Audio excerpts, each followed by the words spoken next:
Magandang araw sa inyong lahat at welcome sa aking channel. Walang kagatul-gatul na inamin ni Sian Lim na totoong tinawagan niya ang ex-girlfriend na si Kim Chu para pag-usapan ang kanilang breakup. Pero mariin niyang pinabulaanan na kinausap niya ang TV host actress para pag-usapan ang bago niyang karelasyon, ang film producer na si Iris Lee. May lumabas kasing chika na kaya raw tinawagan ng kapuso actor-director ay para sabihing maaari na raw ibandera ni Kim sa madlang people na may bago siyang girlfriend. Ayon kay Sian, ay never naging toxic at problematic ang relasyon nila nang tumagal ng halos 12 taon.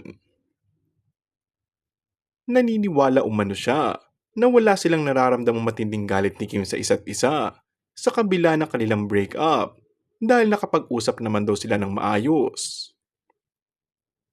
Sabi pa ng aktor at direktor, patuloy siyang mag-move on mula sa kanyang previous relationship at tinatry na mas maging pakipakinabang sa bawat araw ng kanyang buhay.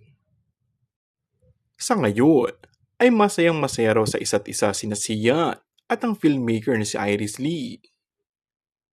Matatanda ang si Iris Lee ang itinuturong third party umano sa hiwalayan ni Sian at Kim. And that's all for our today's video.